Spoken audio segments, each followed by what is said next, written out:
Hello Kadivats, and welcome back to another tutorial. This is going to be a cutting and sewing tutorial for this trendy bubu that has an interesting gathered detail on the front. On mine, I have decided to have it sit high just below the V neckline, but this is a detail that you could drop down to around the waistline if you wanted the ruching detail to sit around that part of your piece. I share how to create the sewing patterns, I cut and I stitch everything together in this one video, so this is the only video that you need to watch. This bubu style is beginner friendly and it's something that you can adapt to your preference in terms of how long you want the body to be, how long you want the sleeve to be. But if you like to see how everything came together, make sure to keep on watching. If you enjoyed this video, give it a thumbs up, and with that out of the way, let's jump straight into the tutorial.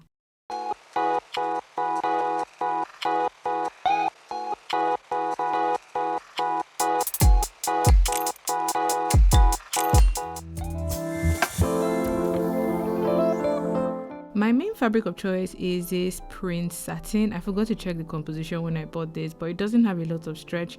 I ended up getting 3 meters of that, as well as some brown bias to finish the neckline. And for the key detail that sits around the front, I'm going to be using this 2-inch wide wooden ring. You can use a wooden earring or a round earring or any round object that you can easily incorporate into this design. These are the measurements that I used for this project, so please work with yours or that of your client for the best fit on yourself or on your client.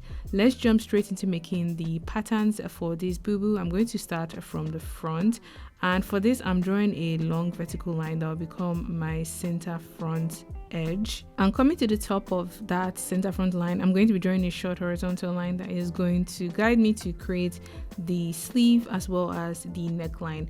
Now I'm marking 3 inches inwards, that's the width of my front neckline, and the depth is going to be 6.5, so it's going to be a V-shaped neckline. So essentially we'll just be connecting the 3-inch point to the 6.5-inch point to have my V-shaped neckline.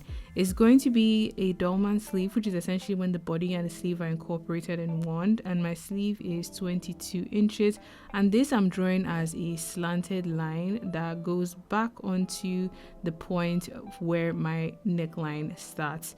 Now I'm drawing in the sleeve hemline. This for me is 4.5 inches in width because I wanted it to be fitted on that side of the body, so measure yours and work with your measurement. This I am drawing upwards as a straight line first, and I'm going to curve it back into the body.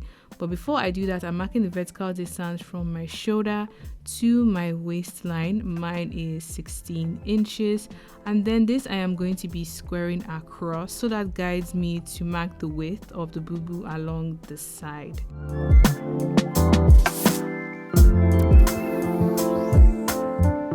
Coming to the waistline, I'm marking a quarter of my hip measurements plus 1.5 inch ease. And the secret here is, if you want it to be a free fitting bubu, you would divide the widest measurement of your body, whether that is your hip or your bust, divide that by 4 and then add enough ease so it has and creates a really loose fit.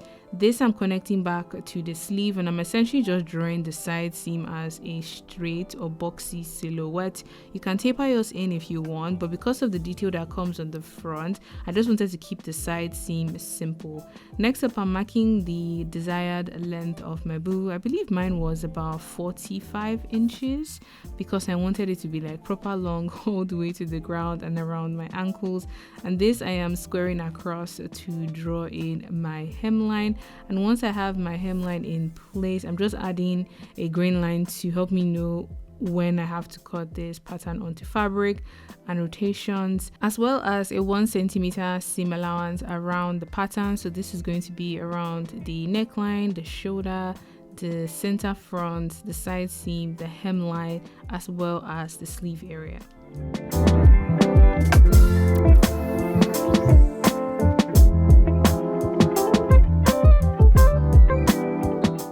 After cutting out the pattern, this is what the front of my bubu is looking like. I just added some extra paper around the center front edge, so when you're cutting out yours, you don't need to cut out that area because that would allow you to add the extension detail that is on the front. Mine is just at the top underneath the neckline, but you can create this detail along the waist or the hip area, wherever you want it to be.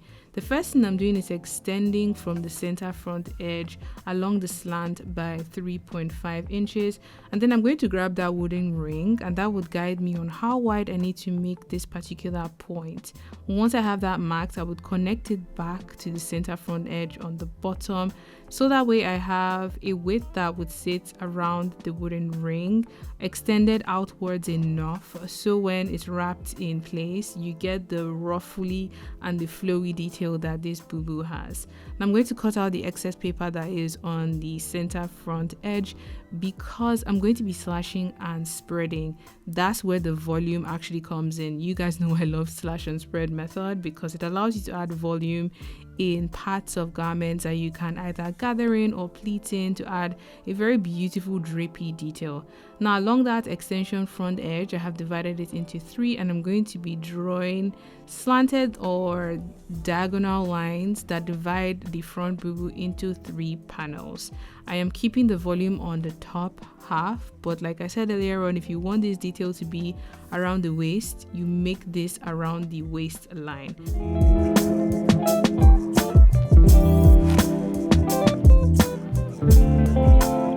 Before slashing the front pattern, I'm going to lay over a piece of paper and trace off the center front edge, the shoulder, the side seam to help me create the back bubu pattern.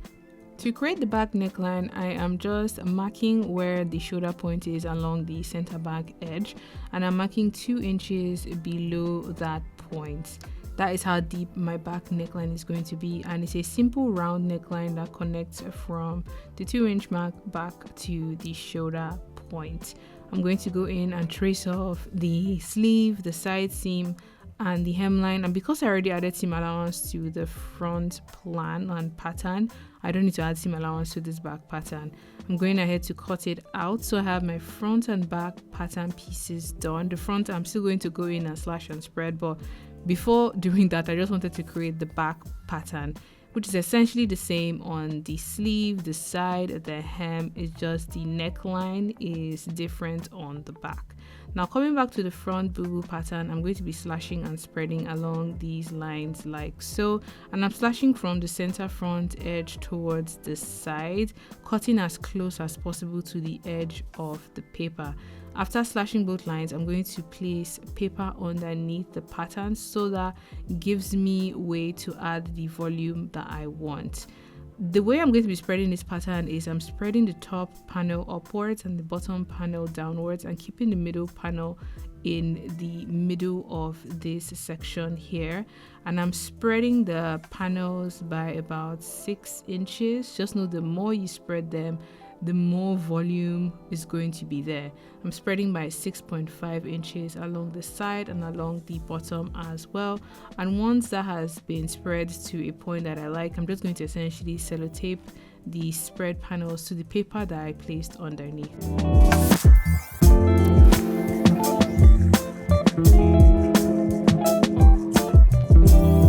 After taping down all of the panels, I'm going to be connecting the top and the bottom edges of the spread panel so I have a clear front edge, and then I'm going to cut out the excess paper. This I'm going to be gathering back in and wrapping around the wooden ring on the front edge. That's how the detail is actually created. So once I'm done cutting out the excess paper, this is what the front bubu would look like. This is the shape and this is the grain line. I'm just adding annotations and directions and how many pieces I need to cut. For the front, I'm going to be cutting 2. For the back, I'm going to be cutting 1 on a fold, but I just want to go in and add cuffs which would sit around the bottom of the sleeve. This is optional, but I just found that it gave a very nice finish to the bubu. Now starting off with a horizontal line like so, I'm going to be marking my cuff width, which is 9 inches. That should be the width of your sleeve times 2. Just remember that the sleeve on your bubu has seams on both sides, so keep that in account. And then I'm drawing in the sides of the cuff. The cuff itself is 5 inches tall. This I'm going to cut 2 pieces off and then fold against themselves, so the bottom edge of the cuff is actually on a fold. I'm just going in here to draw the bottom edge of the cuff pattern and then add seam allowance to allow me to stitch this piece together. This I'm going to be cutting on fabric and then fusing with interfacing to give the cuff a very nice structure and stability when it sits on the sleeve hem of my bubu. But that's the last pattern piece I'm going to be creating for this project. These I'm going to use to cut my fabric and make my piece. Okay, patterns are all done. I have pinned the front and the cuff piece to my fabric.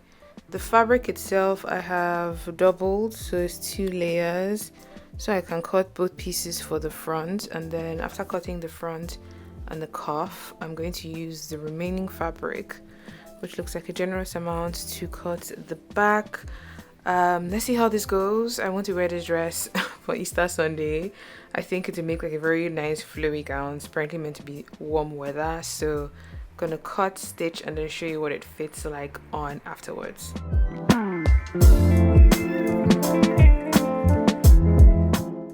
With the pattern pinned in place, I'm going ahead to cut out the pieces for the bubu, so the front, the back, and I'm not going to be lining this piece. It's meant to be something soft, flowy, and drapey on the body. However, if you want to line yours, you have the freedom to do so as well.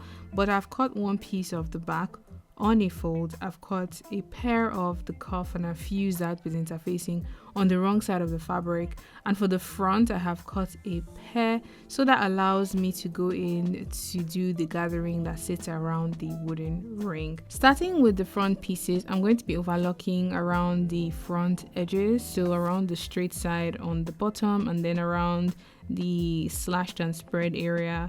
I'm going to be overlocking that first because I don't have to think about that once it's time for me to join the 2 front pieces together.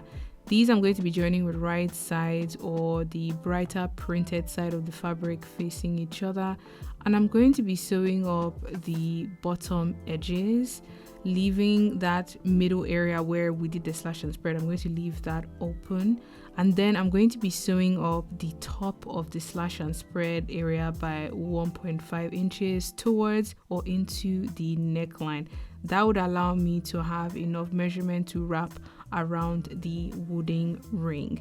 Once I have these stitched up, I gave it a press to open up the seam, and I've ended up with a shape that looks like this. I'm going to take this back to my machine, and with the loosest stitch or the longest stitch, I'm going to sew around it like so.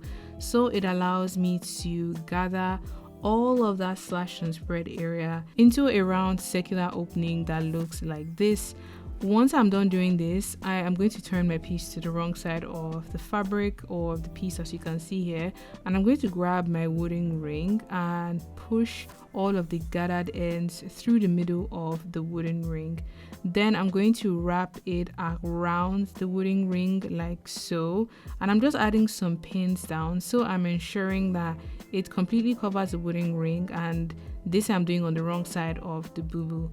Once I have it completely wrapped around and pinned in place, I'm going to be hand sewing this all together. But I don't want that opening in the middle of the ring to be there. So off camera, I cut a pair of a circular piece that is 3.5 inches wide. This does not have to be a perfect circle. It just needs to be wide enough to sit behind the gathering on the inside of the bubu. So I'm overlocking both layers together like this, so it has enough like hold and stability to sit inside and hold its shape. This is what it looks like, and this I'm just going to place on top of the gathering and over the wooden ring, and I'm going to be sewing all layers together, so the gathered end that has been wrapped around the wooden ring as well as this circular piece. This way you don't see my skin when I have the bubu on, and I'm also tacking down the gathers that I have created on that part of the piece. If you want to actually sew this with your machine, you can do so.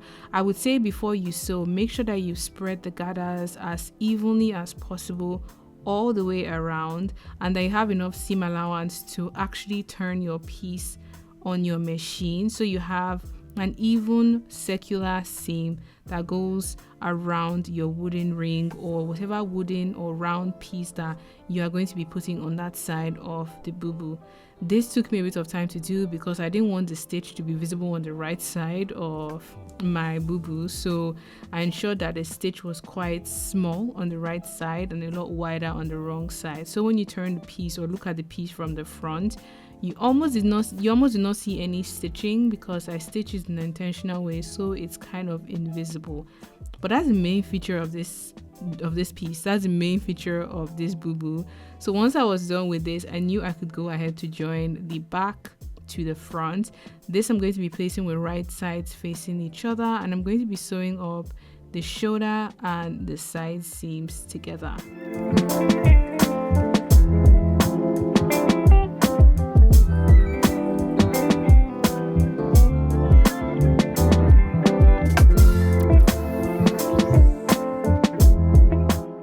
After sewing all the necessary seams on a 1 cm seam allowance, I took my piece to my overlocker just to finish them up nice and neatly on the inside, gave it a press, and this is what it is looking like so far. It's already coming together really nice. This is one of those details that just makes the dress. You don't even need to do much. You could do this style with a plain satin or chiffony or flowy fabric, and it will still look really cool because it's one of those details that just makes the piece even more interesting to the eyes. I'm going to go into work on the cuffs next, which is like the second to last detail on this bubu. I'll be sewing the ends closed like this, putting right sides facing each other. I've already fused this with some interfacing on the wrong side of the fabric, and once I'm done sewing that, I'm going to fold it against itself so I have a cuff that looks like this. This I'm going to attach to the hemline of my bubu. It is optional, like I said. You can just fold and stitch the sleeve hemline of yours if you don't want to make a cuff, but I just found that it added a very nice touch to the sleeve of this piece. So this I'm going to be sewing on a 1 cm seam allowance, and I overlocked it afterwards, and this is what it looks like. I'm essentially just going to repeat the same thing on the other cuff of the piece, and this is what my bubu is looking like so far. I'm going to move on to the neckline, and for this I'm going to be using the bias tape technique. And for this technique, I'm going to open up the bias, fold the beginning edge in to ensure that it is concealed and you don't have a raw edge, and I'm going to be sewing this in 2 steps. So I'm going to sew with 1 step around the neckline like so, and then ensuring that I try to retain that V neckline on the front, and go in and fold the bias against itself to conceal the seam. This I'm sewing along the folded line of my bias tape, and once I reach the end, I know I can go back in and fold the bias tape twice because it's a wide bias, and this would help me to hide that seam and help me to finish the neckline. Just to ensure that you maintain the same seam allowance from the beginning to the end, because that's going to be visible on the right side of your bubu. Another point worthy of mention is with V necklines, you kind of want to maintain the shape in such a way that it is visible, and after you are done stitching it all the way around, you go back into that very point of the front and then fold the 2 sides of the front neckline like this, and sew a very narrow stitch that ensures that you have a point. So you sew this from the very bottom to the top edge, and you make a V shape on that seam, and it gives you a really nice clean finish on the bottom of your V neckline. The final step is hemming the bottom of my bubu. This I have overlocked, and I'm essentially just folding it once and stitching it all the way around the hemline. I gave my piece a press to relax all of the stitching, and this is what it looks like. All I would say is this piece is so comfy. is so loose. You just wear this and you feel very elegant as well. It's something that you can dress up or down depending on where you are going and depending on the type of material that you use to make yours. You could also make yours even more like free and really loose on the side if you want a more dramatic billowing effect. But mine just looks so good on me. I wore mine on Easter Sunday and I felt like a queen walking down the street in my Bubu dress and my matching bag and shoe. I just felt so good and I thought to share this tutorial with you guys. But if you enjoyed this video, do give it a thumbs up. If you recreate this, don't forget to tag me on social media at Kimdave Designs. And as usual, until my next video, have a good morning, afternoon and evening wherever you are. Bye.